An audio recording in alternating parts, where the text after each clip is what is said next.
Retos en la educación emocional. Como hemos visto anteriormente, existen varios retos para la educación actual y del futuro.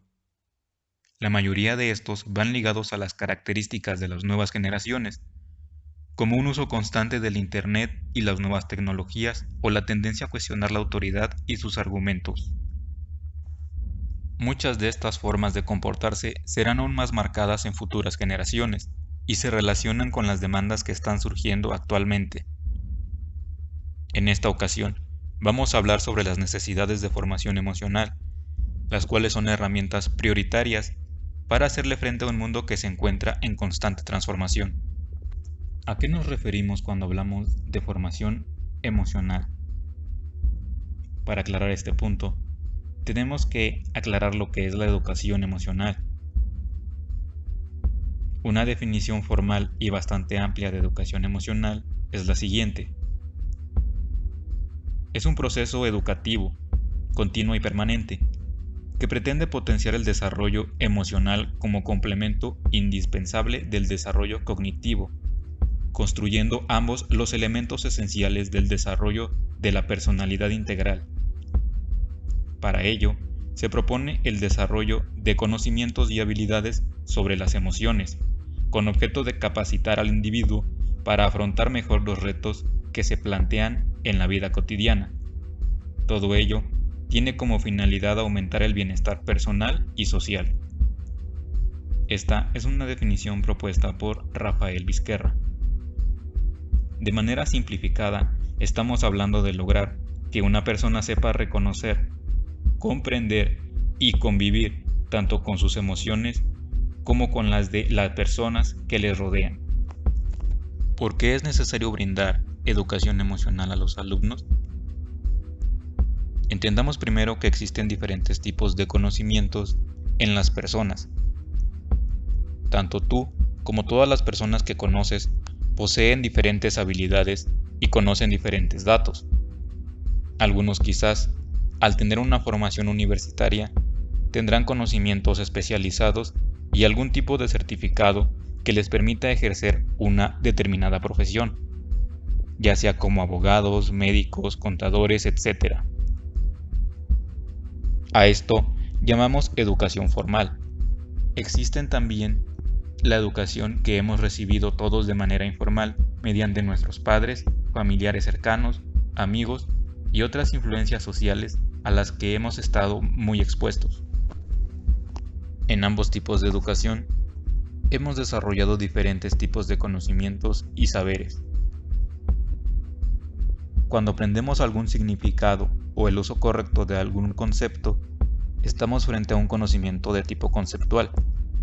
Por ejemplo, el saber el significado de familia o de emoción. Por otro lado, cuando aprendemos a hacer algo y desarrollar dicha actividad paso por paso, estamos frente a un conocimiento de tipo procedimental. Por ejemplo, si sabemos cómo realizar una entrevista o cómo preparar un pastel. Y el tercer tipo de conocimiento, pero no menos importante, es el que se da cuando aprendemos a involucrar valores y actitudes que nos permitan convivir en armonía con quienes nos rodean y con nosotros mismos. A este tipo de conocimiento se le conoce como actitudinal. En este tercer tipo de conocimientos es en el que se centrará la educación emocional. Muchos de nosotros nos hemos encontrado por lo menos una vez con una persona que puede estar ejerciendo una profesión de gran importancia para la sociedad, pero que no se conduce de una manera respetuosa hacia los demás, y es muy evidente su falta de valores y responsabilidad. Este tipo de deficiencias de formación nos afecta a todos, ya sea de forma indirecta o indirecta. Por ejemplo, un jefe que es muy cerrado a las críticas y opiniones de los demás puede constantemente mantener un ambiente hostil dentro de su empresa y muy probablemente conducir a toda una organización a problemas muy graves. Otro ejemplo serían las personas que acumulan gran cantidad de títulos, certificaciones, maestrías, especialidades y un largo etcétera, pero que utilizan más tiempo de su día a día en hacer alarde de estos en lugar de utilizar todo ese conocimiento para bien de la sociedad. Aprovechan cualquier oportunidad que tienen para ridiculizar u ofender a otros que no están tan familiarizados con su tema. Es evidente que tienen un vasto conocimiento teórico y muy probablemente también procedimental, pero su actitud deja mucho que desear. Es precisamente por esto que la educación emocional es sumamente importante en esta época. De hecho, siempre ha sido importante, solo que no se le ha dado la importancia que se merece. Dicha educación irá de la mano con el desarrollo y promoción de valores.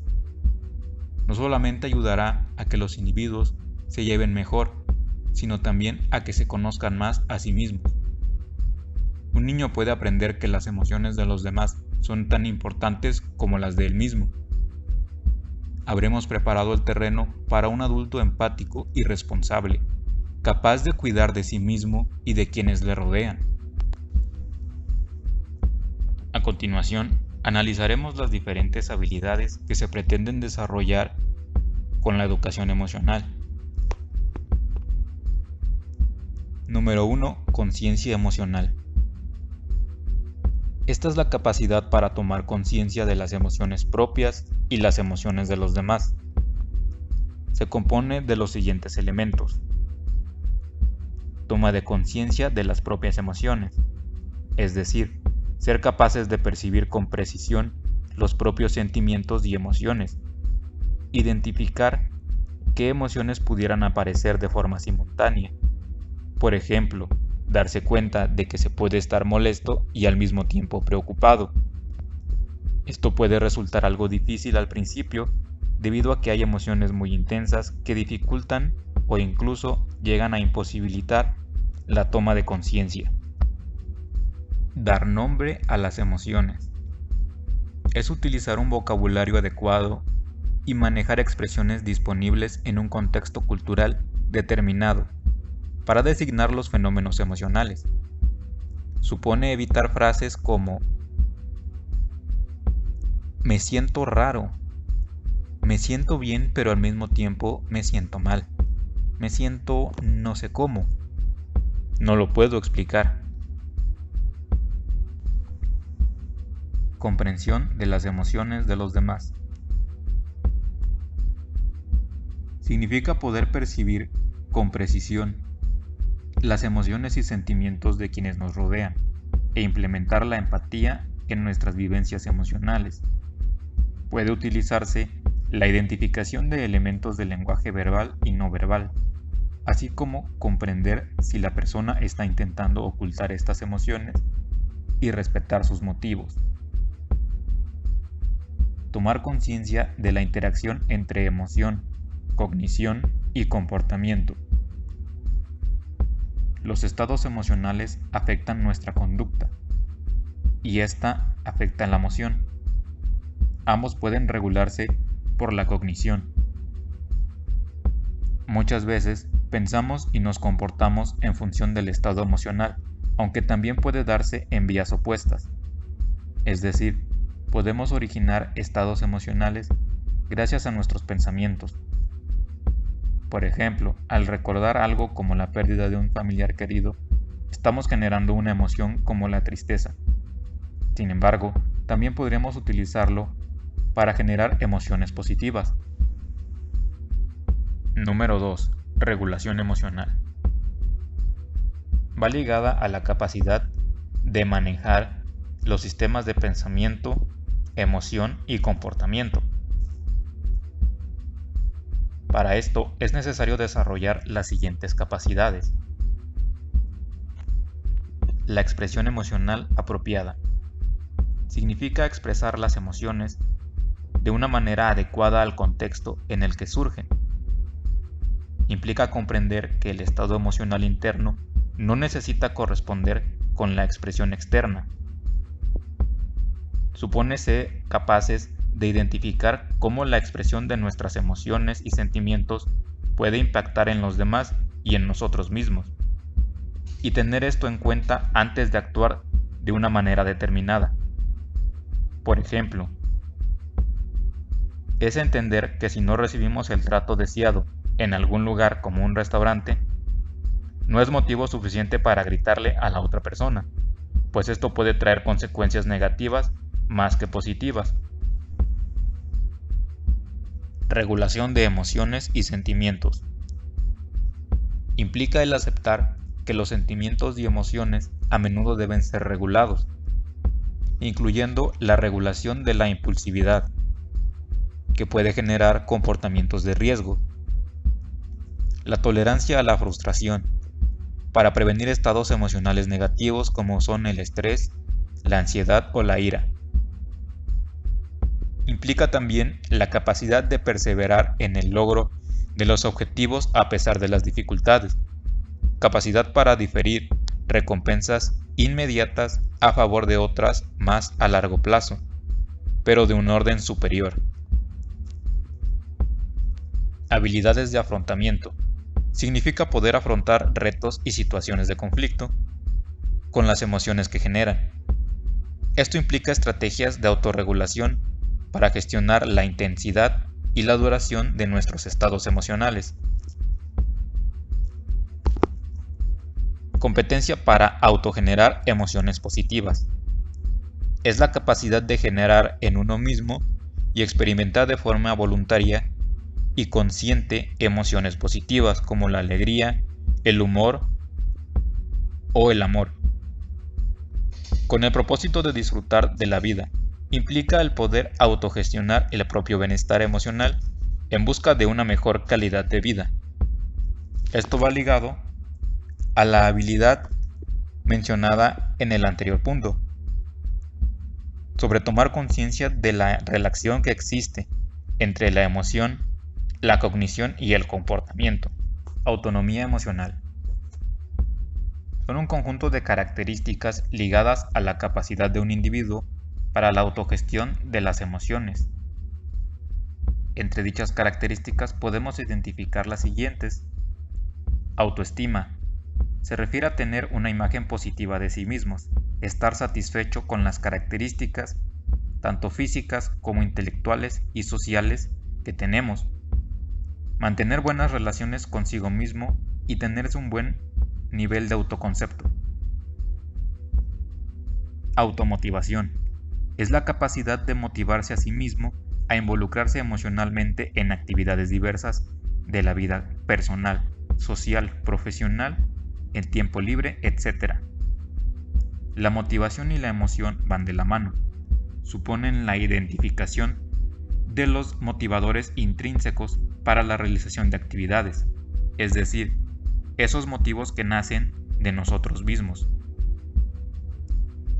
Autoeficacia emocional.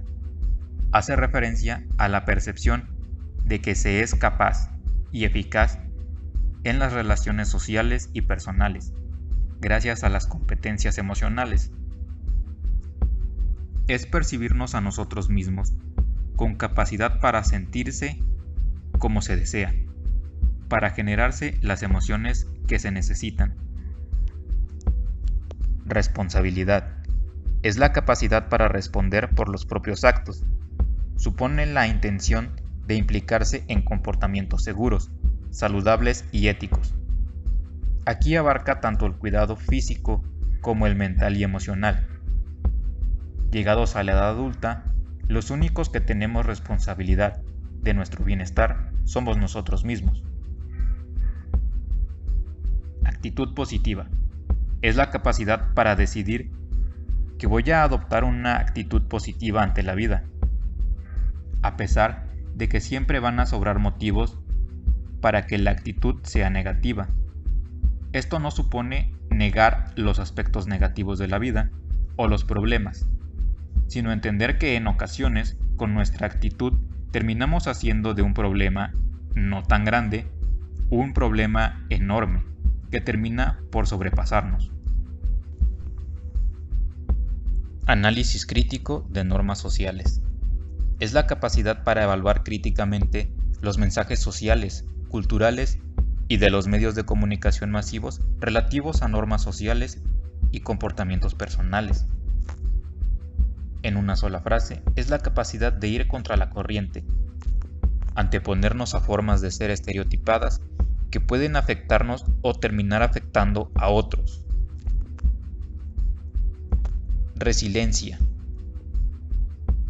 Es la capacidad que tenemos para enfrentarnos con éxito a unas condiciones de vida adversas, como la pobreza, guerras, orfandad, etc. Número 4. Competencias para la vida y el bienestar.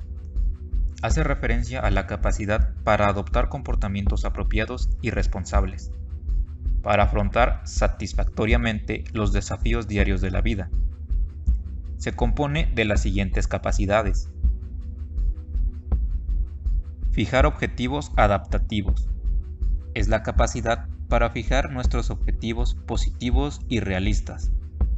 Puede ser a corto plazo, para un día, una semana o un mes, o bien a largo plazo, para un año o varios años adelante.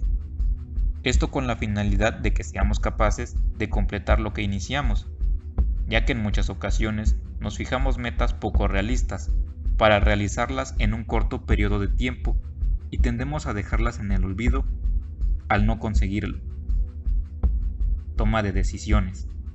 Significa desarrollar mecanismos personales para tomar decisiones sin dilación en situaciones personales, familiares, académicas, profesionales, sociales y de tiempo libre, que acontecen en la vida diaria.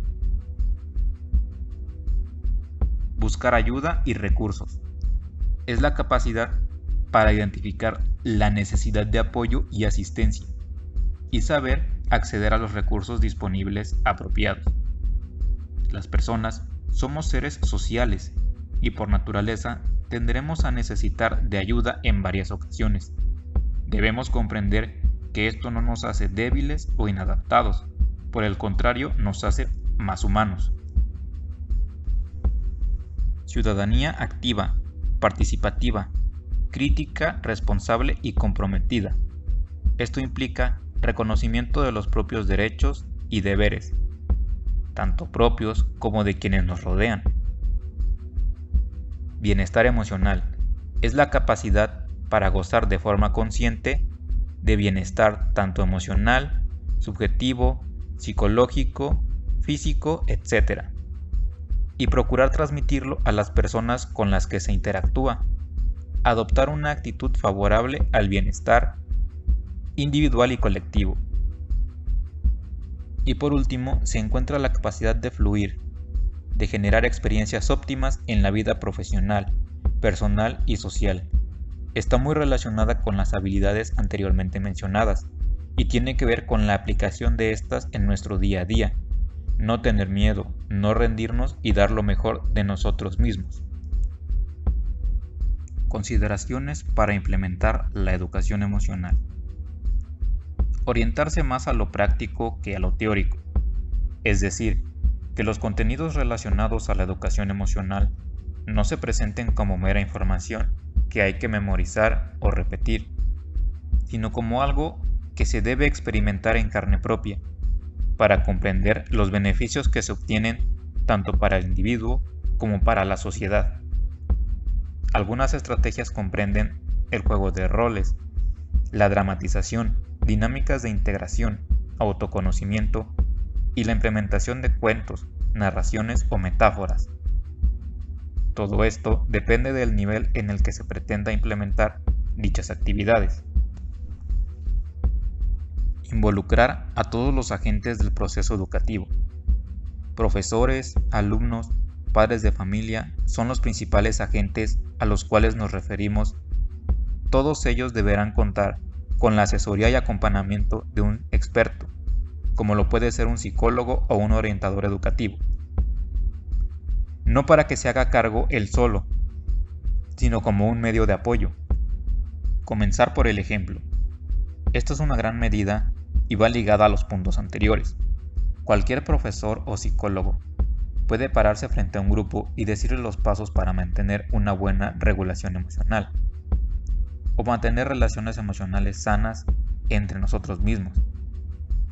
Pero no funcionará como un buen ejemplo a seguir y de poco o nada servirá lo que diga si alguno de sus alumnos ve al profesor o al psicólogo que previamente les habló sobre regular las emociones gritando o discutiendo con alguien más de forma exagerada, o bien en la escuela o bien en la calle. Todo lo que le ha dicho al alumno quedará en tela de juicio. Resumiendo, uno no puede dar lo que no tiene. Para formar a otros en educación emocional, debemos tenerla primero nosotros. Conclusión.